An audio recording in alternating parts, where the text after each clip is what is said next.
So, John, how did this movie come about? Well, that's a good question. Well, it all started with a father of my friend, who was an executive producer of a short film that I had done called The Van Prentice. He was an executive producer on it, and we were out having drinks after we wrapped shooting, and he just came over and whispered in my ear, and I was like, "What's that?" And he was like, "Look it up, make a hell of a movie." So I did. I looked it up. I'd never heard of it, and so I looked it up. And of course, my wife Marty, who knows everything about North Carolina folklore and stuff, knew all about it. But that's how it started, and then it just kind of went from there. I had the executive producer of this project just kind of called me up and asked me what I had as far as projects go. And I was like, well, I got this one called the Devils Stomping Ground. And she knew all about it too. And so she was very interested, and it kind of snowballed from there. I didn't even have the script written.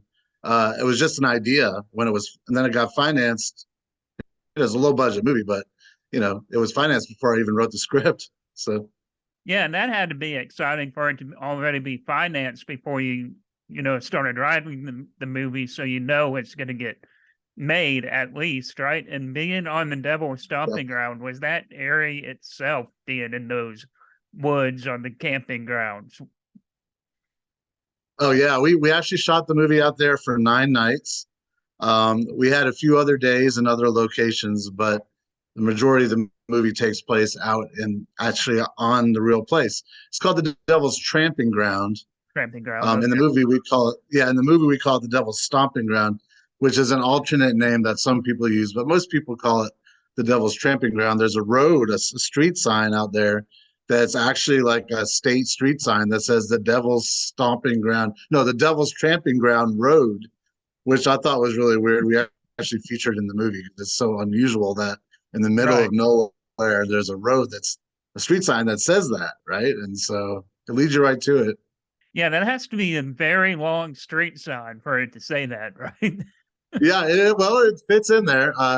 And Yeah, it's right. It's kind of near Harper's Crossing, if anybody is familiar with that area. We also featured Harper's Crossing in the movie for a few scenes as well, which is like this ruins in the middle of the country, like literally like buildings. They look like they're from the 1800s, and they're there, but they're really in disrepair and messed up. And the characters stop off and play hide and seek there for a minute. And how was the casting process for the Devil Stomping Ground as well? Well, we purposely cast people that you've never seen. The whole idea is it's a found footage movie. Right. So, we were like, we didn't want there to be any recognizable faces that would give away that it wasn't real. And then, and we also needed actors that could run camera and do, because it's about film students who go off and, make their senior project. They decided to make their senior project about college students who go up to this real place called the Devil's Tramping Ground to test the theory to see if it's true that if you spend the night up there, you'll be forever changed. And so they do that. And so it's a movie inside of a movie. So as a result, we needed some people who are actors to actually know how to run camera and do some other things, be camera operators. In fact, one of our actors was a camera operator, and two of them were. They actually used their footage for some of it. And so we cast through the local university film and acting programs uh, here in Wilmington. And we also reached out to some actors that were just getting their start. And what are some of the difficulties shooting a found footage film? Because you almost have to make it look like a whole movie throughout the whole film as well, right? That has to be challenging. Well, I mean, it's a mixed media, right? I mean, Yeah. it's everything from GoPros to surveillance cameras to a Epic Red camera, which looks just like any motion picture that you would see. And so, there's different portions. Basically, the way the script was written, it was actually color coded because that way you would know what camera we were on. I had a key at the beginning on the title page. It was like, I think 13 different colors, and each color was a different camera or type of camera, right? There's the main camera, which is the movie that they're making, which looks like a cinema movie when you would see in a theater. It's got the full widescreen aspect ratio. And then you have the other cameras. There's like one's a head cam, which is GoPro that's planted to the documentarian's head, and he's everything that he sees. And then you have the camera that's shooting him, which is a slightly better video camera. It's like a wedding kind of camera, like for professional weddings. And they're all different aspect ratios, and they come together in a linear story so that it unfolds like linearly and cuts back and forth between the different cameras. So it's really like a collage of mixed media, as kind of experimental in that regard, because the fact that they're making a movie, so it goes in and out of the movie that they're making, which also tells the story. In fact, the movie that they're making forebodes a lot of what happens in reality, which is interesting. And I don't think that one of the things, I don't want to give away too much, but the movie that they're making is connected to the reality that they're experiencing, which is being documented by the juniors who are making a documentary about the seniors who are making their narrative, right? So you have documentary footage, you have the film footage, you have other cameras. I'm not going to say why, but there's a reason why there are other cameras. And it is one of the reasons why things kind of go haywire. And me and And you have been chatting quite a bit of here and there about the film. You premiered this in theaters, in one theater in North Carolina, Stone Theaters. How did that premiere go? well, this the history of it was that we started as the opening night feature for Cucaloris, which was the 28th year. I actually had a movie in the first Cucaloris. Tells you how old I am, right? But here I am 28 years later. And it was great. It was the only movie they showed on opening night, and it sold out Thalian Hall, which is a 500 plus seat theater. And then, so that was great. And then in February, we actually played in all of the Stone theaters, which is, they only have locations in North and South Carolina, but it was a full week run. We played it 4 times a day for 7 days. And then we actually got extended in Wilmington because we competed with the big blockbuster movies. And so they're like, let's do another week. So we ended up getting another week extension in Wilmington. So that was great. And it helped us with securing our non-theatrical distribution deal, which is with Gravitas Ventures now.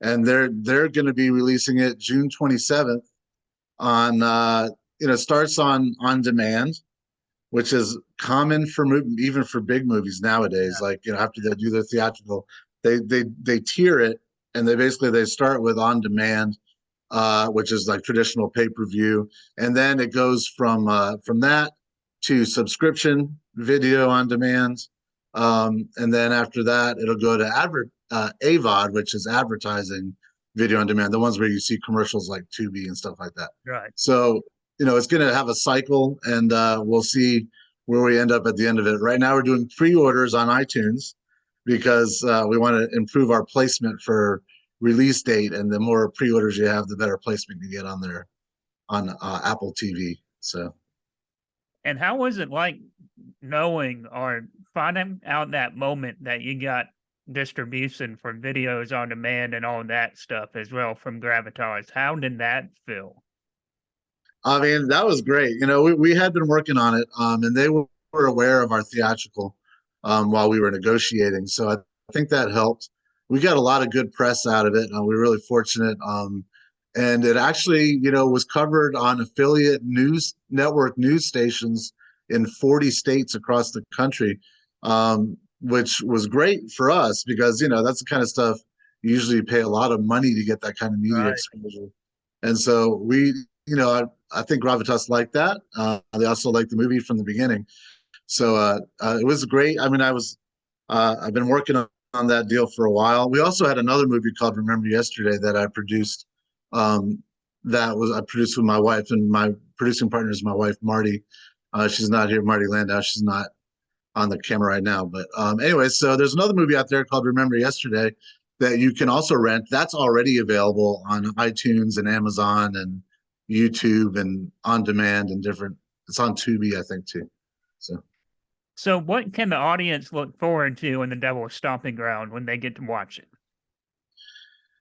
Well, I think it's a really kind of it's a movie about a group of kids that get an opportunity to try to make something that they think is going to be great, like as a movie, right?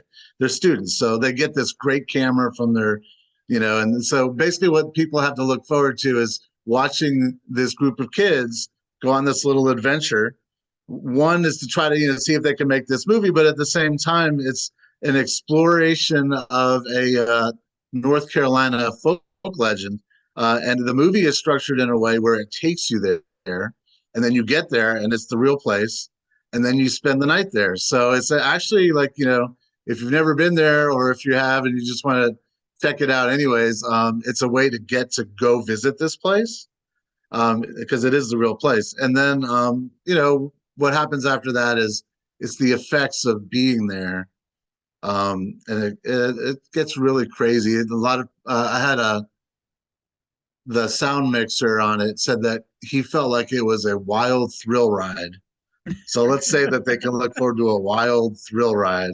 I hope that that's what they get out of it. But I think it's a good movie because it tells a story, and I think the characters are engaging, and I think that it has a pretty dark ending. So if you like that sort of thing, you should get a lot out of the ending for sure. All right, Jon. So what's next for you after this film? Well, right now I'm working on I'm in development on another movie. It's called They Who Walk Among Us. It's going to be a much larger budgeted movie, and right now we're pursuing the actors, or should I say the stars that we're going to have in it. And as soon as we have that, we'll move into getting ready for pre-production. It's a paranormal thriller. I think it's going to by far be the best thing I've ever done. I'm very excited because we're really taking it to the next level with production values and story. Been working on the script for 6 years with my partner Toby Tate, who's a novelist out of Elizabeth City, and it's been about 6 years now, and we are ready to go. So hopefully, in the fall, once we get our cast lined up, we'll be shooting here in Wilmington. So. Well, Jon, thank you so much for joining us in Infamous Horrors. It's been fun, and congratulations on the Devil's Stomping Ground. Thank you. I appreciate it, man. Thanks for having me on.